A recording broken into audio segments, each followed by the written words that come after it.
Shalom Ubracha, nous poursuivons avec la 9e Mishnah du 2e Pérek. Donc à la suite de ce que nous avons vu dans la Mishnah précédente concernant le koy, le kvi, le koy, c'est-à-dire cette bête, les Chachamim avaient un doute, est-ce que c'est une bête domestique ou une bête sauvage? Et donc c'est pour cela que nous allons suivre à chaque fois la Khumra, et comme la Mishnah nous l'avait dit dans la Mishnachet, parfois le koy ressemble à le din de la chaya, parfois le din de la béma, donc la chaya la bête sauvage, parfois la béma la bête domestique, parfois le din des deux et parfois le din de aucun des deux. Alors Ketzat Shavé la chaya, la Mishnah commence par expliquer en quoi le koy ressemble à la chaya, à la bête sauvage. C'est que damo taun kisui kedam chaya, comme nous le savons, lorsqu'on va égorger une bête sauvage ou un oiseau, de la volaille, on doit couvrir le sang de la shrita. Et ce din s'appliquera aussi pour le koy, puisqu'il y a peut-être un doute, il y a peut-être un tzad que c'est une bête sauvage, donc il faudra recouvrir le sang comme la bête sauvage. Mais on ne pourra pas l'égorger un jour de Yom Tov. Pourquoi? Parce qu'il est interdit de recouvrir le sang. Alors c'est vrai, nous rappelle le Barthénoura, on ne peut pas couvrir le sang parce qu'on ne peut pas creuser, faire un trou, prendre de la terre et couvrir le sang. Mais malgré tout, dans ma Sechet Betsa, il est rapporté que Efer Kira Mouchanou, c'est-à-dire que même la cendre qui se trouve dans le fourneau, le Kira, peut être utilisée pour recouvrir le sang, puisqu'on peut recouvrir aussi avec de la cendre.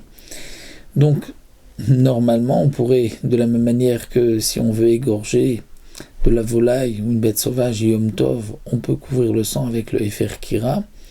Donc là aussi, on devrait pouvoir couvrir le sang de ce koy. Eh bien, malgré tout, on ne peut pas, rappelle le Barthénoura, parce que ce Efer Kira est Mouchan Levadai, c'est-à-dire uniquement pour donc une bête où c'est sûr, c'est évident qu'on doit recouvrir le sang.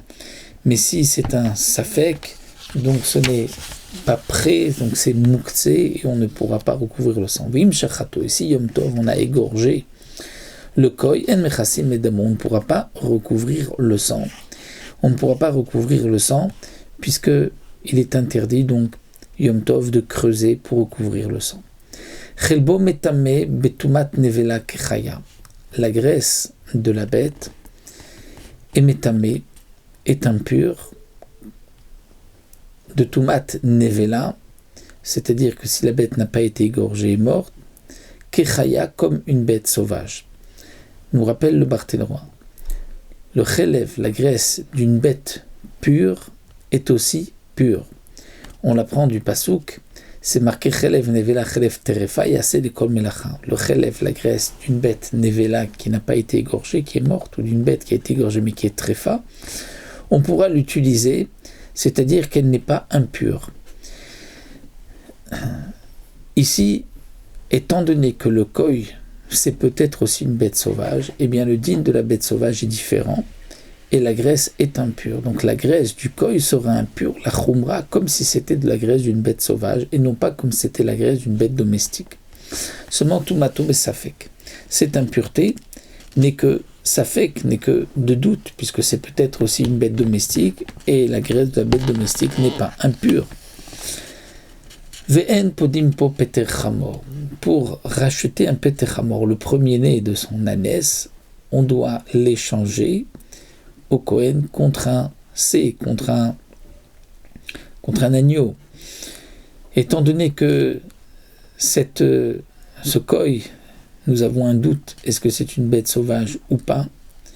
Donc on ne pourra pas racheter, donner en contrepartie du Peter Chamor, donner un koy au Kohen, parce que c'est peut-être aussi une bête sauvage, et on ne peut pas avec une bête sauvage donc faire ce Pidyon Peter Chamor. Donc là nous avons vu que d'un côté c'est comme la chaya, comme la bête sauvage, on doit recouvrir le sang, d'un autre côté on ne peut pas le faire le jour de Yom Tov. On va dire que la graisse est aussi impure, la khumra, comme une bête sauvage, mais ce n'est que misafek, puisque c'est peut-être une bête domestique. Et on ne pourra pas donc racheter le peter chamor avec le koy, parce que c'est peut-être une bête sauvage. Donc voici les points que le koy a en commun avec la bête sauvage. Et dans la Mishnah suivante, nous verrons quels sont les points qui sont comme donc la Khumra, comme une bête domestique.